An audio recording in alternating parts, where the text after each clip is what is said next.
Aujourd'hui, le 21 août 2025. Première lecture. La première personne qui sortira de ma maison, je l'offrirai en sacrifice d'holocauste au Seigneur. Lecture du livre des Juges. En ces jours-là, Jephthé était un vaillant guerrier. L'Esprit du Seigneur s'empara de lui. Et il traversa les pays de Galad et Manassé. Et Mispa de Galad. De là il passa la frontière des fils d'Ammon. Jephthé fit alors ce vœu au Seigneur. Si tu livres les fils d'Ammon entre mes mains, la première personne qui sortira de ma maison, pour venir à ma rencontre quand je reviendrai victorieux, appartiendra au Seigneur. Et je l'offrirai en sacrifice d'holocauste. Jephthé passa chez les fils d'Ammon pour les attaquer. Et le Seigneur les livra entre ses mains. Il les battit depuis Aroër jusqu'à proximité de Minite. Et jusqu'à Abel-Kéramim, soit le territoire de 20 villes. Ce fut une très grande défaite. Et les fils d'Ammon durent se soumettre aux fils d'Israël. Lorsque Jephthé revint à Mispa, comme il arrivait à sa maison, voici que sa fille sortit à sa rencontre, en dansant au son des tambourins.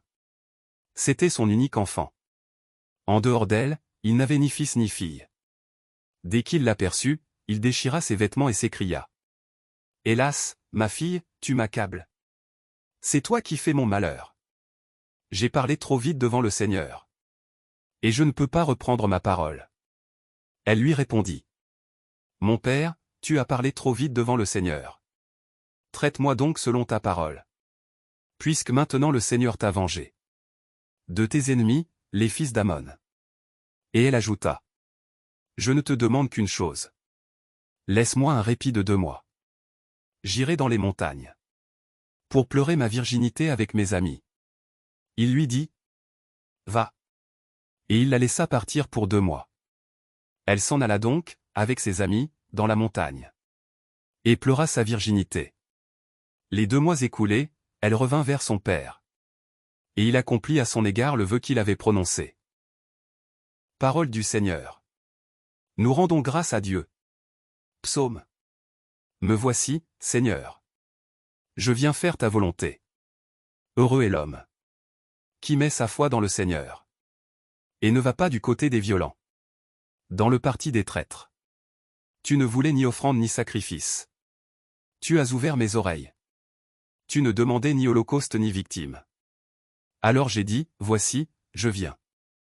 Dans le livre, est écrit pour moi ce que tu veux que je fasse. Mon Dieu, voilà ce que j'aime. Ta loi me tient aux entrailles. J'annonce la justice. Dans la grande assemblée. Vois, je ne retiens pas mes lèvres. Seigneur, tu le sais. Évangile. Tous ceux que vous trouverez, invitez-les à la noce. Alléluia. Alléluia. Aujourd'hui, ne fermez pas votre cœur. Mais écoutez la voix du Seigneur. Alléluia. Évangile de Jésus-Christ selon saint Matthieu. En ce temps-là, Jésus se mit de nouveau à parler aux grands prêtres et aux anciens du peuple. Et il leur dit en parabole. Le royaume des cieux est comparable à un roi qui célébra les noces de son fils. Il envoya ses serviteurs appeler à la noce les invités. Mais ceux-ci ne voulaient pas venir. Il envoya encore d'autres serviteurs dire aux invités. Voilà, j'ai préparé mon banquet. Mes bœufs et mes bêtes grasses sont égorgés. Tout est prêt, venez à la noce.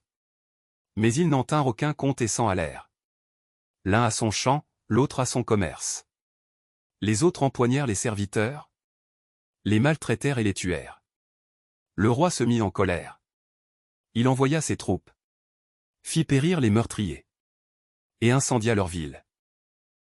Alors il dit à ses serviteurs. Le repas de noces est prêt.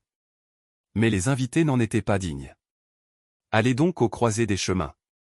Tous ceux que vous trouverez. Invitez-les à la noce. Les serviteurs allèrent sur les chemins. Rassemblèrent tous ceux qu'ils trouvèrent. Les mauvais comme les bons. Et la salle de noces fut remplie de convives.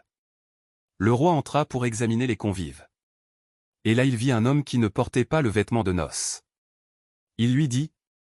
Mon ami, comment es-tu entré ici sans avoir le vêtement de noces? L'autre garda le silence. Alors le roi dit au serviteur. Jetez-le, pieds et poings liés. Dans les ténèbres du dehors. Là, il y aura des pleurs et des grincements de dents. Car beaucoup sont appelés. Mais peu sont élus. Acclamons la parole de Dieu. Louange à toi Seigneur Jésus.